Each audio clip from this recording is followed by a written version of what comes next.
Okay जी, बिस्मिल्लाहिर्रहमानिर्रहीम। Chapter number 14 है जी, हमने स्टार्ट करना है करंट इलेक्ट्रिसिटी। और एएलपी में पहला जो टॉपिक है वो भी करंट इलेक्ट्रिसिटी का है। तो हम स्टार्ट करते हैं electric current. Most of the electric charge around us in bound in neutral atoms. It is not easy to overcome the electrostatic force of attraction between the nuclei and electron in an atom.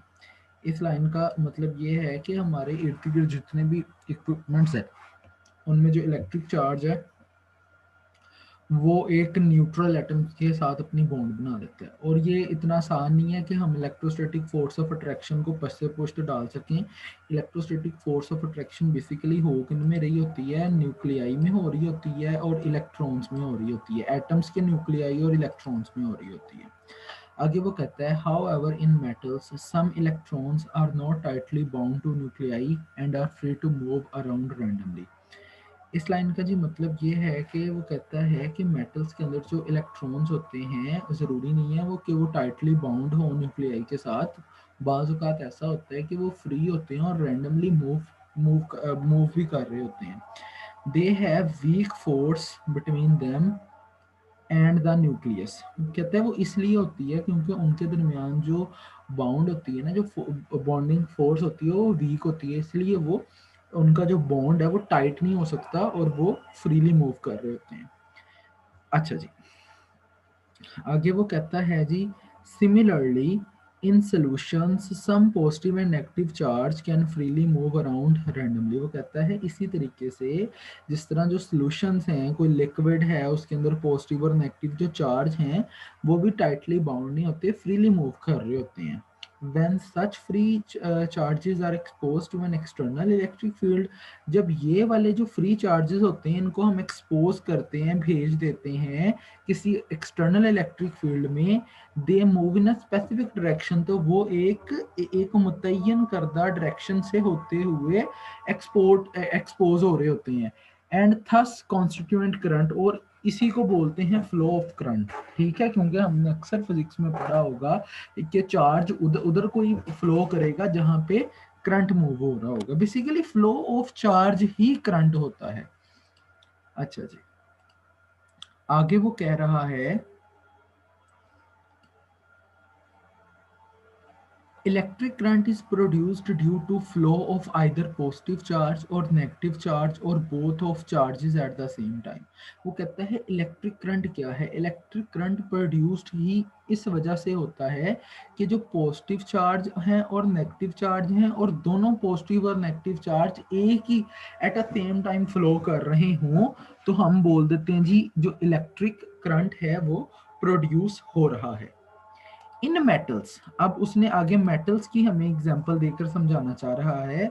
वो कहता है जी in metals the current is produced only due to flow of free electrons. वो कहता है metals के अंदर जो करंट है वो तभी प्रोड्यूस होगा जब सिर्फ और सिर्फ फ्री इलेक्ट्रॉन्स जो से है ना वो मूव करें, फ्लो करें। और फ्री इलेक्ट्रॉन्स कौन से होते हैं, नेगेटिव चार्जेस को उसने इलेक्ट्रॉन्स का नाम दिया है। इलेक्ट्रॉन्स होते ही नेगेटिव चार्जेस हैं एंड जो पॉजिटिव चार्जेस हैं वी आर कॉल्ड प्रोटॉन्स। अच्छा जी, वो कहता है इन केस ऑफ इलेक्ट्रोलाइट।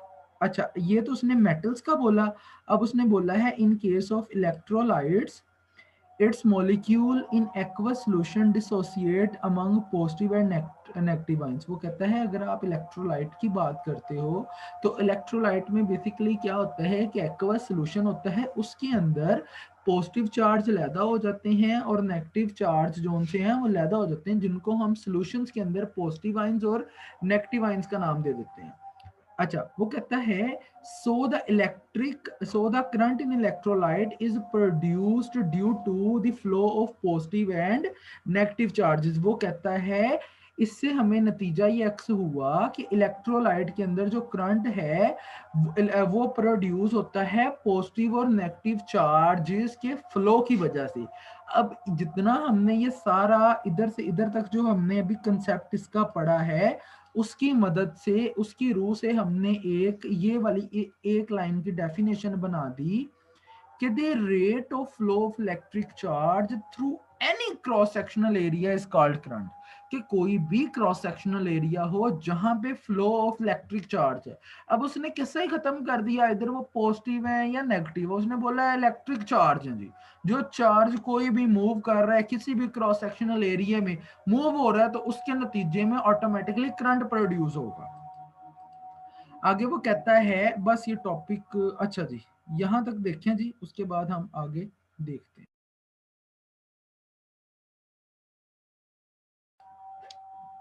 अच्छा जी, अब हम यहां तक अब हमें क्लियर हो गया जी, हमारी इतनी चीज अब हमें क्लियर हो गई है, ठीक है। अब हम आगे देखते हैं जी, इसकी इस जो डेफिनेशन अब हमने कर ली है ना, अब यहाँ से अब हमने आगे देखना है इसकी एक्सप्लेनेशन और सारे मैथमेटिकल। वो कहता है if the charge q is passing through any area in time t, वो कहता है अगर चार्ज q है वो पास थ्रू हो रहा है किसी एरिया में से और टाइम लग रहा है उसको t, देन जो करंट है जिसको हम I से डिनोट करेंगे वो क्या होगा, तो उसका फार्मूला उसने क्या बता दिया कि current is equal to charge over time. Current को हम I से डिनोट करेंगे, चार्ज को हम Q से डिनोट करेंगे, टाइम को हम T से डिनोट करेंगे, ठीक है। तो इसका अब ये इसका क्या बन गया, फॉर्मूला बन गया। अब यूनिट क्या है, SI unit of current is ampere, इसका यूनिट क्या है, एम्पेयर। अगर आपको आ जाती है करंट की डेफिनेशन, तो आपने ऊपर हेडिंग देनी है डेफिनेशन की, यहां से यहां तक लाइन लिखनी है आपने इन्वर्टेड कॉमास में, उसके बाद आपने लिखना है इसकी एक्सप्लेनेशन में या मैथमेटिकल की हेडिंग देके ये इतना लिख देना है, ठीक है, ये इतना लिख देना है। उसके बाद आपने फॉर्मूला की हेडिंग देके ये इतनी चीज लिख देनी है, ठीक है। उसके बाद आपने यूनिट की हेडिंग देके ये इतनी चीज दे देनी है।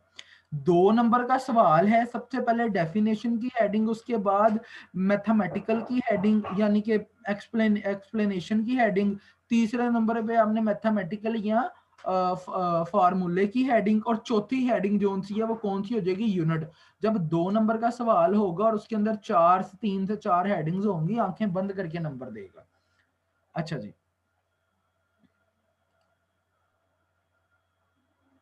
आगे जी हमने इसकी अब अगली एक्सप्लेनेशन हम सारी पढ़ते हैं जी।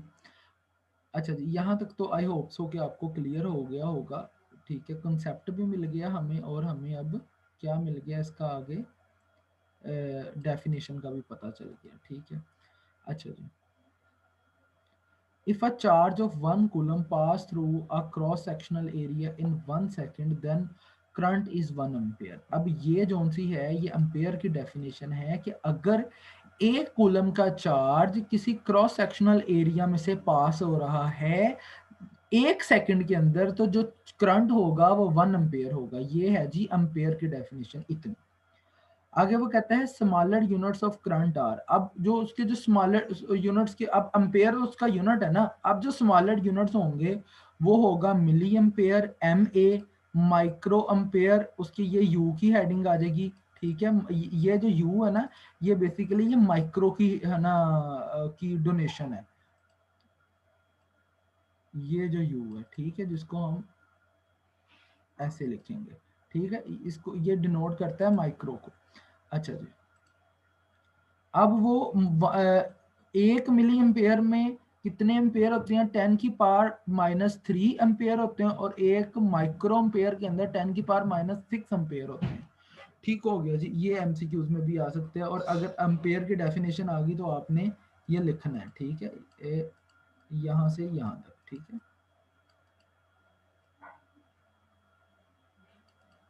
अच्छा जी, आगे वो कहता है battery is one of the source of current, कि जो बैटरी है वो बेसिक सोर्स ऑफ करंट में शुमार होती है।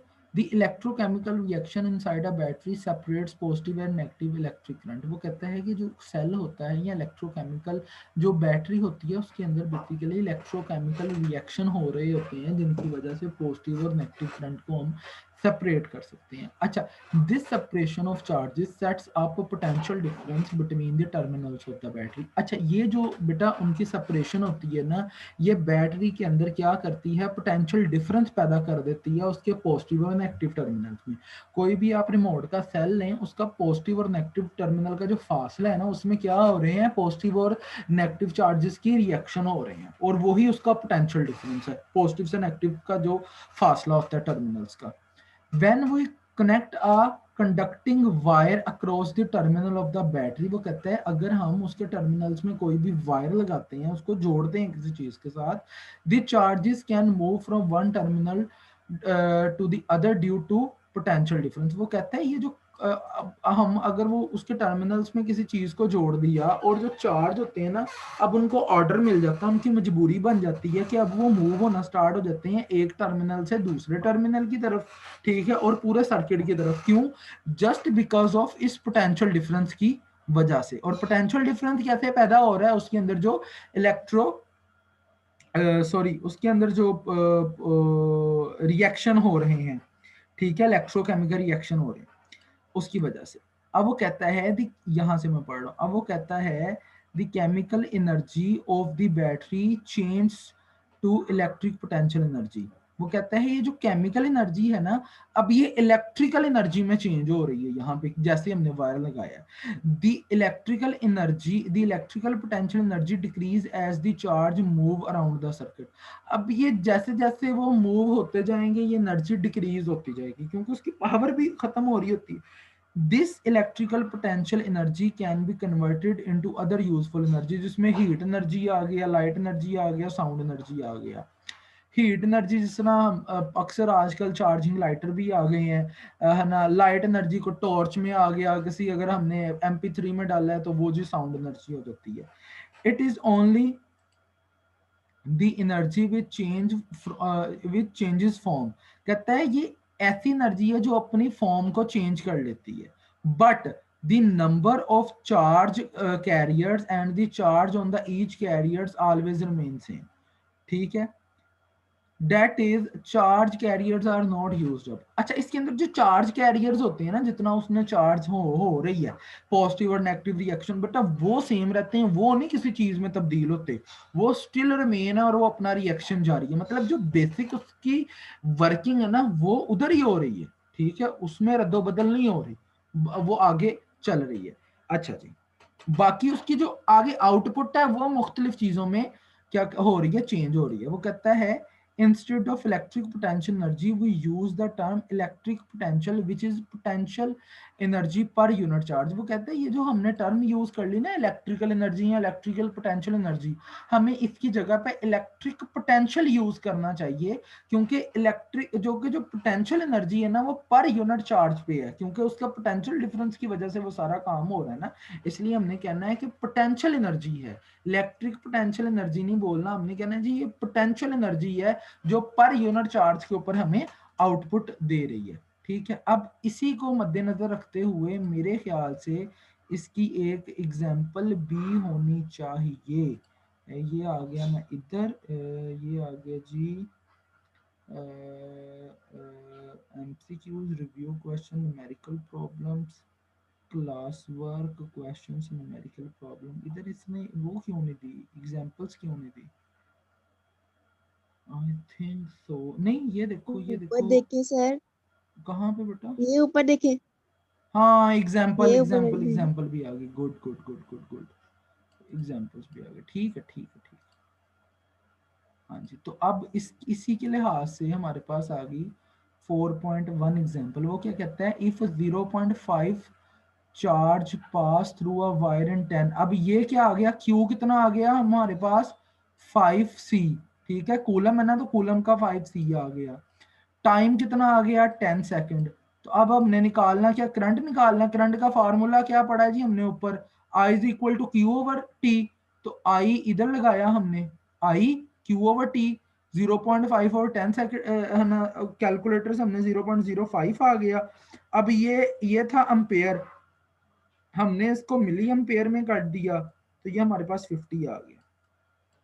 ये सारा कैलकुलेटर का इस्तेमाल है, यहां तक भी छोड़ दोगे तो सही रहेगा। ठीक है। अच्छा जी, अब ये जितना डिटेल में टॉपिक हमने पढ़ लिया ना, आई थिंक ये इतना ही बहुत है। ठीक है, क्योंकि फिजिक्स है, इसको ना हमने करना है। अच्छा जी, अब सबसे लास्ट जो सवाल है कि ये जी लॉन्ग आना है शॉर्ट आना है, इतना पढ़ लिया तो बेटा ये जोन सा है ना, ये इसके अंदर बेसिकली दो डेफिनेशनें बनेंगी। इलेक्ट्रिक, ये इलेक्ट्रिक ना, इलेक्ट्रिक करंट की डेफिनेशन बनेगी, ठीक है, ये वाली, ये मैंने आपको एक्सप्लेन कर दिया। और दूसरी बनेगी अम्पेयर की डेफिनेशन, वो यहाँ से यहाँ तक होगी। ठीक है, बाकी जो है ना यहाँ से यहाँ तक, मैं तो कहूँगा इसको याद करें, क्योंकि इसमें से ना बहुत सारे एमसीक्यूज या मे भी कोई शॉर्ट क्वेश्चन बन जाए। लेकिन अगर नहीं करना तो इसमें अगर ये दो डेफिनेशनें भी हम कर लें इस पूरे टॉपिक में तो इनफ है। ठीक है, अगर मैं चाहता ये पूरा टॉपिक में छुड़वा सकता था, सिर्फ ये दो डेफिनेशनें करवा के ना अल्लाह हाफिज करवा देता, लेकिन कंसेप्ट देना जरूरी है। ठीक है, ठीक हो गया जी। अब एक मिनट जी, मेजरमेंट ऑफ करंट, वो जी हुई हुई, ये भी इसी का ही पार्ट है, conventional current.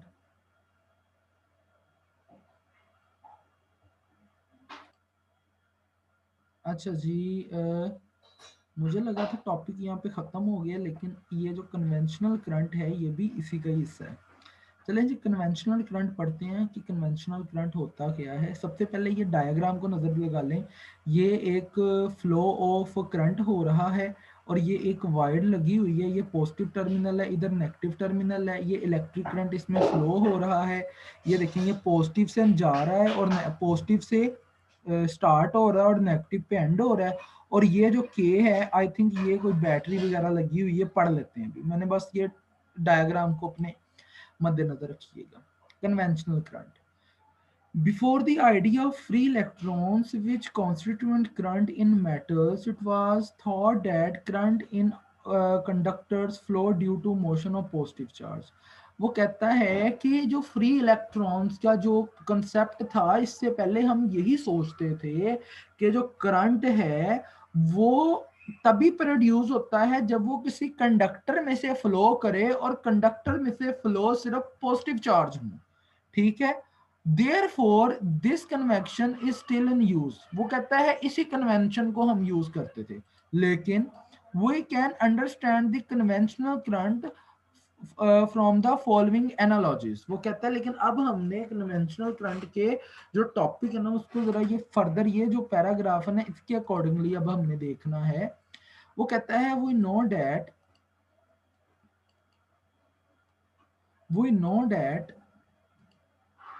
we know that when the end of heated copper wire are at different temperatures, heat flows from the end at a high temperature to the end at lower temperature.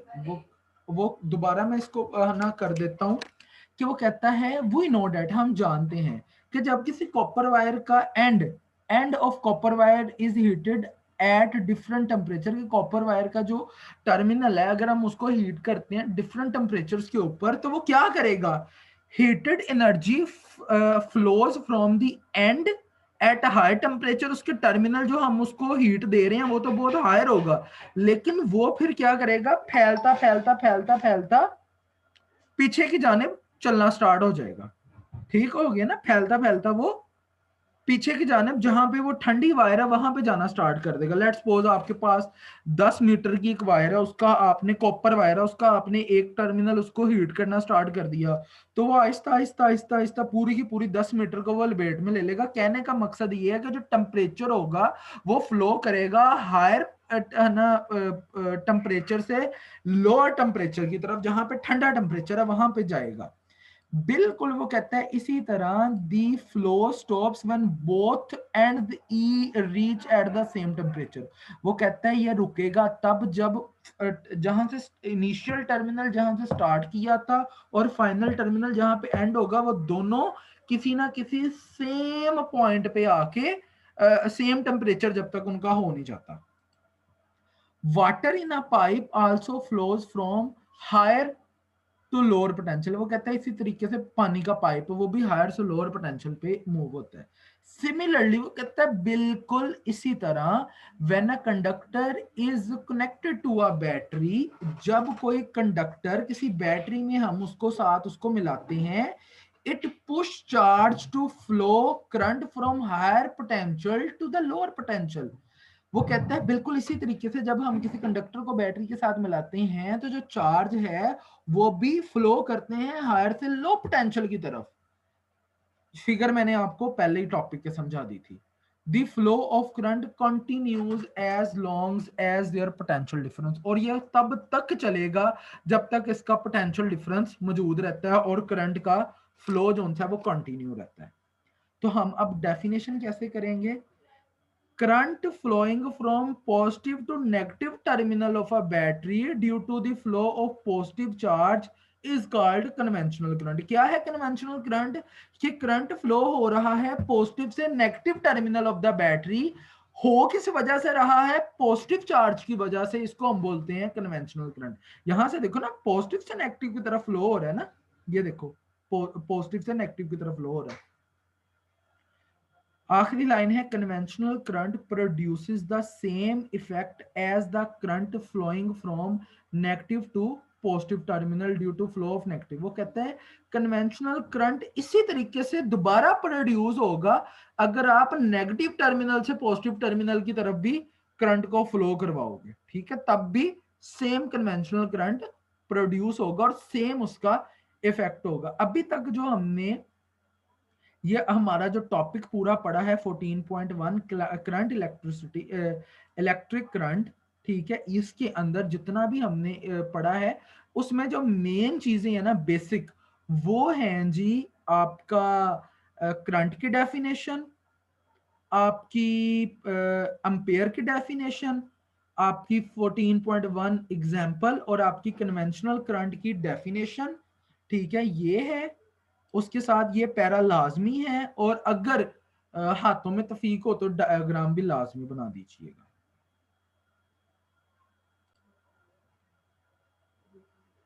अच्छा जी, अभी तक मैंने बोला था आपको कि इसकी diagram भी बना देना, तो ये पढ़ लिया है, लेकिन अगेन मेरी नज़रों से जब गुजरा ना आगे वाला जो टॉपिक मैंने पढ़ाना था, ये देखें इसका वो था potential difference.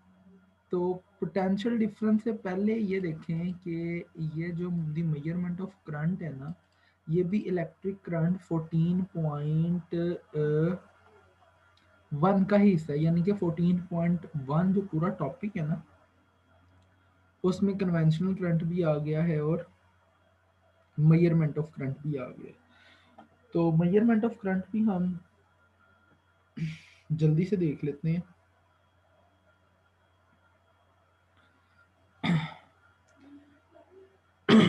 The measurement of current, सबसे पहले उसने एक सवाल किया है, how can we come to know that current has been established in the conductor, कि हम कैसे हमें पता चलेगा कि जो करंट है वो कंडक्टर के अंदर एस्टेब्लिश हुआ है।